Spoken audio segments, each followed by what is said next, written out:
नमस्कार। आज हम एक बहुत ही ज़रूरी कला के बारे में बात करने वाले हैं, खुद को माफ़ करना।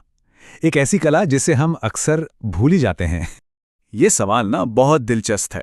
कभी सोचा है कि दूसरों की गलतियों को माफ करना इतना आसान क्यों लगता है, जबकि अपनी ही एक भूल पर हम खुद को पता नहीं कब तक कोसते रहते हैं। चलिए आज इसी पहेली को सुलझाते हैं। ज़रा सोचकर देखिए, हम दूसरों की गलतियों पर कितनी आसानी से पर्दा डाल देते हैं, है ना? उन्हें माफ़ भी कर देते हैं, और ये बहुत अच्छी बात है। लेकिन जब आईने में हम खुद को देखते हैं, तो वो उदारता, वो रहम कहाँ चला जाता है? हम खुद के लिए इतने इतने कठोर क्यों हो जाते हैं? तो सवाल ये उठता है कि आखिर खुद को माफ करना इतना मुश्किल है क्यों? इसका जवाब कहीं बाहर नहीं बल्कि हमारे अंदर ही छिपा है।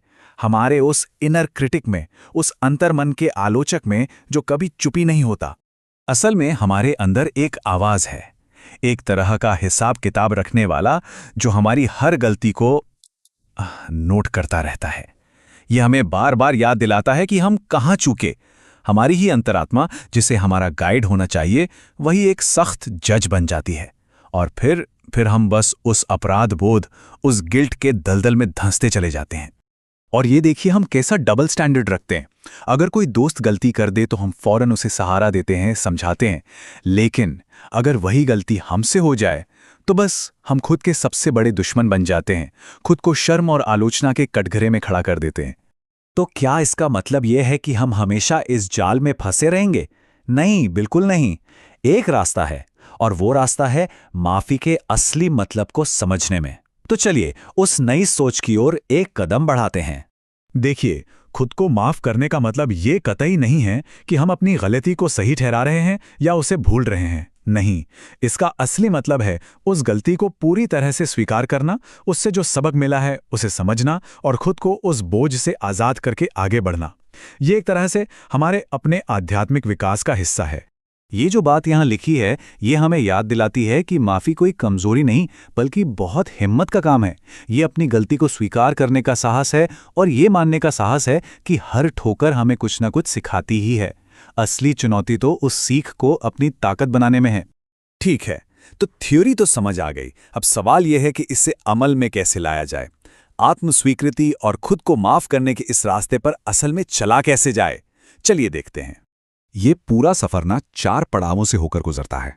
सबसे पहला कदम एक्नॉलेज करना, यानी स्वीकार करना, बिना किसी बहाने के पूरी ईमानदारी से मानना कि हाँ, ये गलती मुझसे हुई। दूसरा, जिम्मेदारी लेना, ये समझना कि इसमें अपनी क्या भूमिका थी और इससे क्या सीखा जा सकता है। तीसरा और बहुत जरूरी, एक संकल्प लेना, खुद से ये वादा करना कि इस गलती से सीखकर आगे बढ़ेंगे, इसे दोहराएंगे नहीं। और चौथा, सबसे मुश्किल लेकिन सबसे जरूरी कदम, लेट गो करना, उस बोझ को उतार फेंकना और हल्के मन से जिंदगी में आगे बढ़ना। चलिए इस पूरी बात को और गहराई से समझने के लिए एक बहुत पुरानी कहानी सुनते हैं। एक ऐसी कहानी जो दिखाती है कि आत्मसुधार की ताकत कितनी कितनी अद्भुत हो सकती है। तो ये कहानी है अपाला की, जो कि महर्षि अत्रि की बेटी थीं। उन्हें त्वचा की एक गंभीर बीमारी हो गई थी, जिसकी वजह से उनका जीवन काफी मुश्किल हो गया था। जरा सोचिए, उस समाज में जहां एक स्त्री का सम्मान उसके पति से जुड़ा होता था, वहां पति का छोड़ देना कितना दर्दनाक रहा होगा। अपाला के लिए यह एक बहुत बड़ा सदमा था। उन्हें टूटे हुए दिल और एक अनिश्चित भविष्य के साथ अपने पिता के घर वापस लौटना पड़ा। लेकिन कमाल की बात यह है कि अपाला ने यहां हार नहीं मानी। परिस्थितियों को कोसने के बजाय उन्होंने अपनी सारी की सारी एनर्जी ज्ञान और तपस्या में लगा दी। उन्होंने बाहरी दुनिया से अपना ध्यान हटाकर अपनी अंदरूनी ताकत को जगाने का फैसला किया। और जानते हैं इस समर्पण का नतीजा क्या हुआ? कमाल का। उनकी तपस्या और आत्मचिंतन ने न सिर्फ उनके आत्मसम्मान और आत्मविश्वास को लौटाया, बल्कि उनका पूरा व्यक्तित्व ही बदल गया। वो बाहरी परिस्थितियों के बंधन से ऊपर उठ गईं और उन्हें आत्मज्ञान मिला। अपाला की कहानी हमें यही सिखाती है कि हमारी सबसे बड़ी ताकत हमारे अंदर ही है। हम सब अपनी जिंदगी में जाने अनजाने कोई ना कोई बोझ लेकर घूम रहे हैं। तो आज एक पल रुककर खुद से पूछिए, वो कौन सा बोझ है जिसे आप आज, अभी, इसी पल नीचे रखने के लिए, उतार फेंकने के लिए तैयार हैं?